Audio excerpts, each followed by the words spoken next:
distinguished host, listeners, friends, and comrades. Thank you for inviting me to speak here.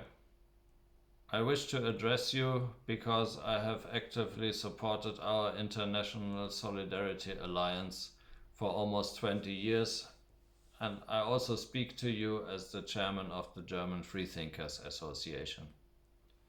Freethinkers have united to promote non-religious philosophy and culture and to defend the rights of non-religious citizens, but more generally, they oppose deception and lies, rewriting of history, and corruption of law.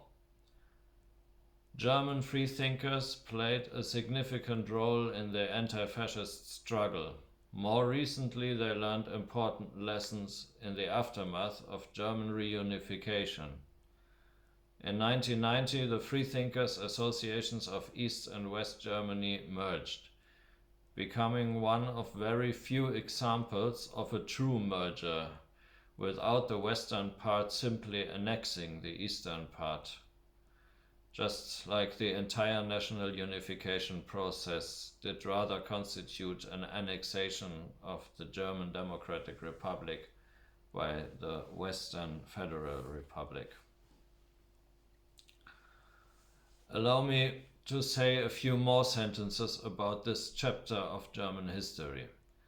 I think the relevance to our subject here will become apparent.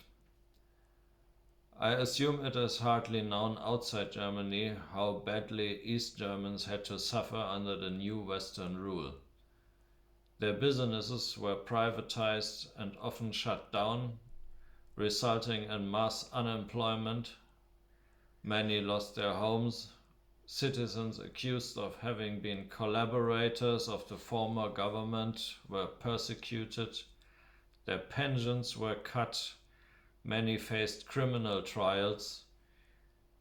People were made to believe that their former lives and accomplishments were worthless, invalid, and that the state they served was completely evil. Streets were renamed, monuments and important buildings wrecked. A de facto colonial rule of West German elites over the East German people was established starting from 1990. It is against this historical background that the German freethinkers under the leadership of my predecessor Klaus Hartmann developed a strong sense of solidarity with the Serbian people.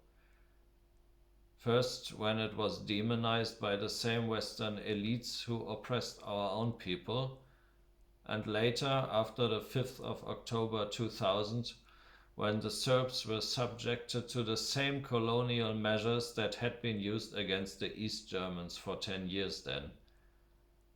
Klaus Hartmann, who, as you know, is chairman of the board of our international committee, Slobodan Milosevic, has contributed to our cause with speeches on countless occasions in Germany, in Belgrade, in The Hague, and with countless writings.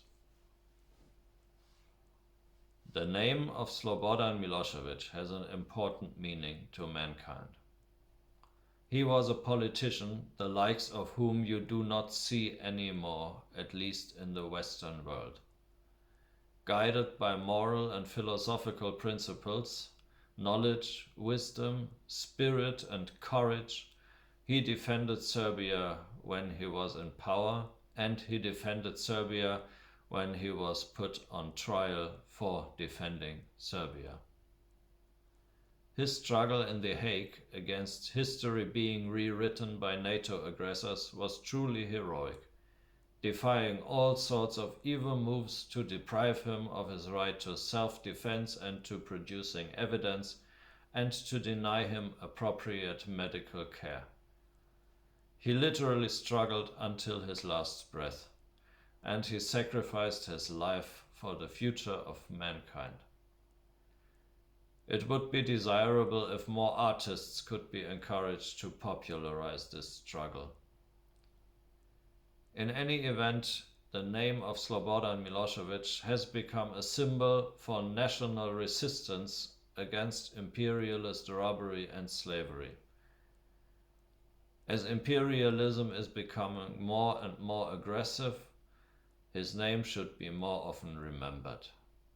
This conference is therefore important. NATO's aggression against Yugoslavia was publicly declared a humanitarian intervention, claiming a crisis that had to be addressed violently to save lives, and the Hague Tribunal was framed an institution that provides justice to those who had to be saved. This claim was later extended to the International Criminal Court. It is an important fact that this humanitarian masking of imperialist policies still serves to prevent the awakening of political consciousness and to paralyze resistance in many countries. We face the task of refuting this would-be humanitarian imperialist ideology thoroughly. The defense of Slobodan Milosevic in The Hague cannot be ignored in this endeavor. Thank you.